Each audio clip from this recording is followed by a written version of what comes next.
Laquelle de ces femmes est un vampire?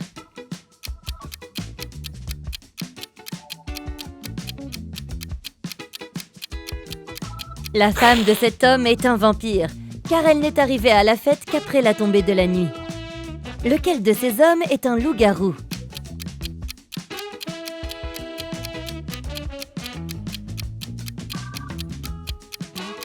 La fille à gauche est en train de balayer les poils de son chat. Tu vois, il y a un chat au fond. D'un autre côté, il y a des griffures sur le sol et les murs de la maison de la fille de droite. Et puis, cette chaussure est déchirée sur le devant. Son mari est sûrement un loup-garou. Laquelle de ces femmes est un vrai fantôme?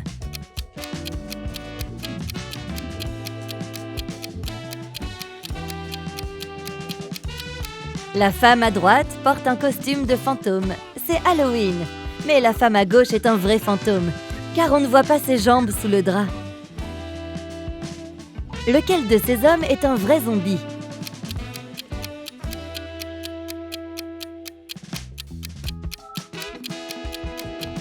L'homme de gauche est simplement malade. L'homme de droite est un zombie, car il est le seul à ne pas manger de nourriture humaine et à avoir une assiette vide. Des nénuphars poussent sur le lac. Chaque jour, leur nombre double. Les nénuphars couvriront complètement la surface du lac dans 48 jours. Combien de jours leur faudra-t-il pour couvrir la moitié du lac?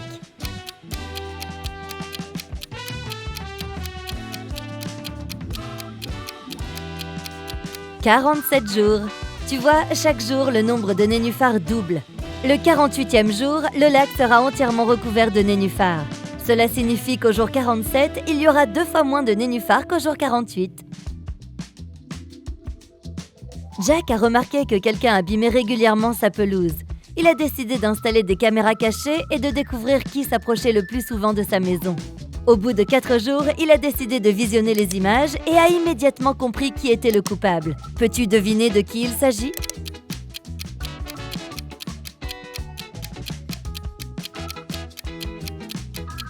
C'est Karen, la voisine de Jack, qui abîme sa pelouse. Elle est présente sur toutes les photos, mais elle essaye de se déguiser pour qu'on ne la reconnaisse pas.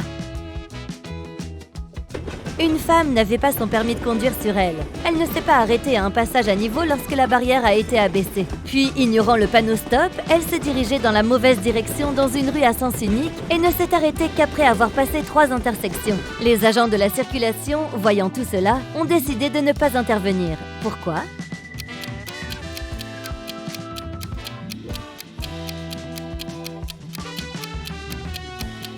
La femme voyageait en train, puis à pied. Marie essaye d'entrer dans un château de glace pour sauver son ami Logan. Mais il y a une serrure à combinaison sur la porte.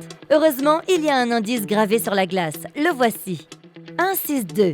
Un chiffre est correct et se trouve à la bonne place. 842. 2 chiffres sont corrects, mais à la mauvaise place. 526. Aucun chiffre n'est correct. Peux-tu deviner le code ?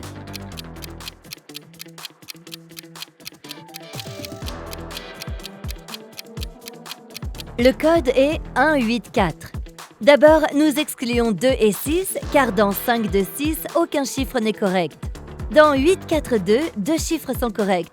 Donc 2 des chiffres dont nous avons besoin sont 8 et 4. Le dernier chiffre doit être 1. Et puisque le 1 est à sa place, nous pouvons facilement déterminer où doivent aller le 8 et le 4. Marie ouvre la porte et entre dans le château. Elle marche dans un couloir glacé et tombe sur 3 portes. Il y a une violente tempête de neige derrière la première porte. Dans la deuxième pièce, il y a un dangereux dragon des neiges. Et derrière la troisième porte, il y a un lac recouvert d'une couche de glace bleu foncé. Quelle porte Marie doit-elle choisir ?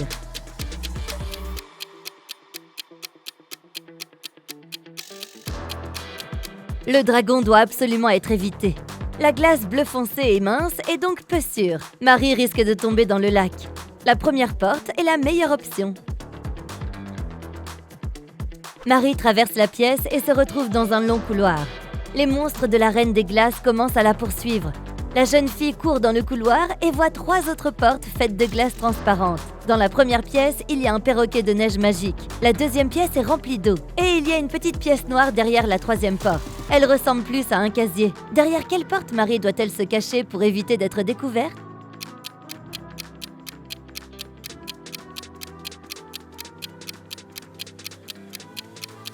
Le perroquet de la Reine des Glaces, derrière la première porte, criera lorsqu'il verra Marie. La troisième porte est une mauvaise option car les portes sont faites de glace transparente. Les monstres la repéreront donc immédiatement. La deuxième porte est la meilleure option.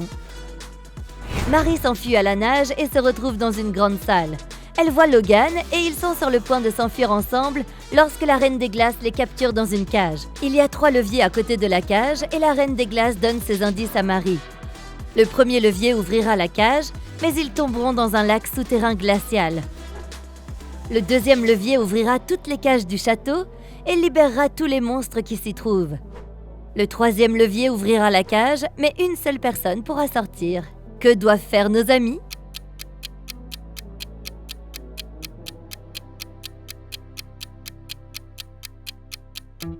Ils doivent tirer le troisième levier et laisser Logan sortir. Ensuite, ils doivent tirer le premier levier. Marie tombera dans l'eau, mais Logan l'aidera à sortir du lac. John a décidé de faire une salade de légumes pour ses amis. Pour la préparer, il aura besoin de 3 poivrons et du même nombre de tomates. Et il a besoin de moins de concombres que de tomates, mais plus que de radis. Combien de légumes différents John utilisera-t-il dans sa salade ?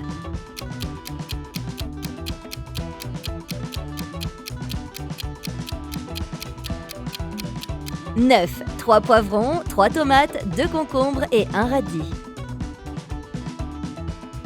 Un professeur est allé prendre sa pause déjeuner, laissant 3 étudiants dans l'amphithéâtre.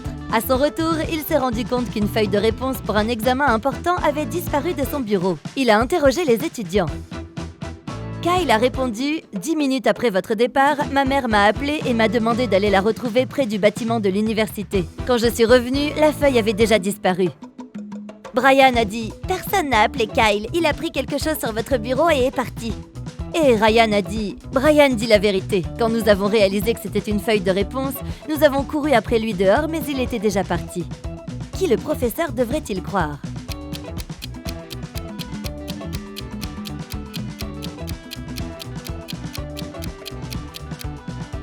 Ryan et Brian mentent. Ils ont dit qu'ils avaient couru après Kyle dehors, mais il pleuvait et ils sont tous les deux secs. Laquelle de ces artistes est suspecte ?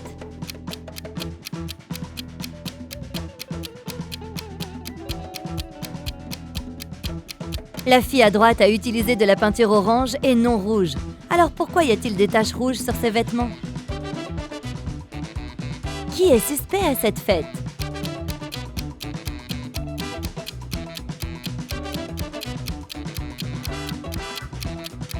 La deuxième fille a marqué ce verre car il contient du poison.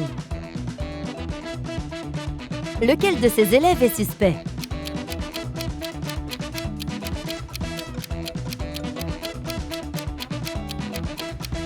L'élève 3 fait seulement semblant d'écrire.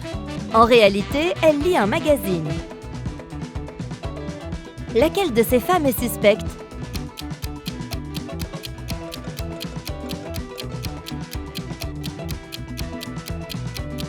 La femme à droite fait seulement semblant d'être enceinte. Un prince a épousé une fille du peuple et l'a amenée au palais. Sa mère, la reine, n'a pas du tout apprécié. Elle a commencé à observer la jeune fille et a découvert qu'elle avait secrètement sorti des bijoux du palais et les avait cachés dans la terre sous un chêne. La reine est immédiatement allée voir le prince et lui en a parlé. Le prince a vérifié sous le chêne et a effectivement trouvé les bijoux. Sa femme a commencé à le supplier. « Mon prince, je te jure que je ne les ai pas volés pour moi. J'ai laissé les bijoux ici pour que ma famille puisse les récupérer plus tard. » Mais la reine a dit « Elle te ment. Elle cache ses bijoux ici car elle veut les vendre quand elle s'enfuira du palais. » Qui ment ?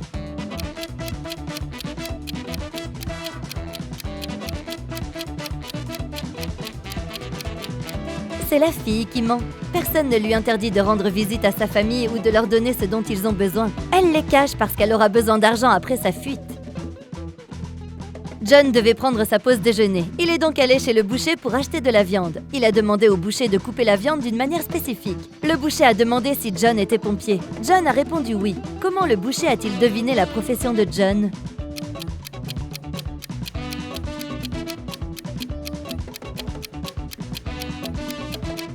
John portait encore son uniforme lorsqu'il est sorti pendant sa pause déjeuner. Marie est allée dans la forêt pour cueillir des baies et des champignons. Quelque temps plus tard, la jeune fille a réalisé qu'elle s'était perdue. Soudain, elle a entendu les arbres craquer derrière elle. C'était un monstre qui approchait. Marie a couru aussi vite qu'elle le pouvait et a réussi à s'éloigner du monstre. Elle a vu une petite maison et est entrée à l'intérieur. Une dame âgée vivait dans la maison. Elle a dit qu'elle aiderait Marie. Mais Marie a immédiatement compris que cette dame avait changé de forme. C'était elle le monstre de la forêt. Comment Marie l'a-t-elle deviné ?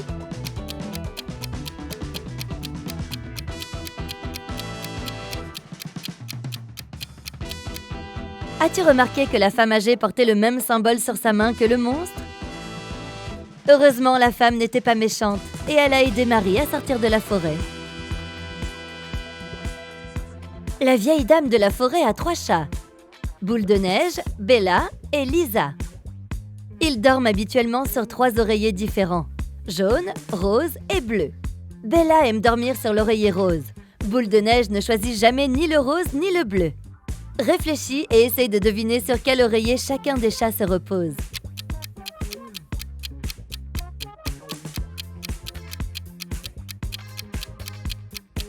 Bella dort sur l'oreiller rose, Boule de neige se couche sur le jaune et Lisa dort sur le bleu. Maintenant, il est temps de réfléchir rapidement. Pourquoi le Père Noël est-il si fort au karaté ?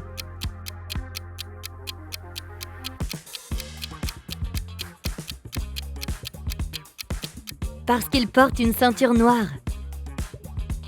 Lequel de ces ours n'a pas de dents ?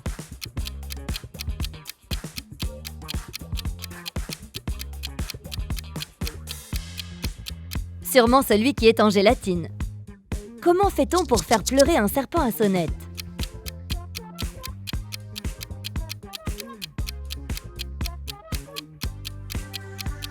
En lui confisquant sa sonnette.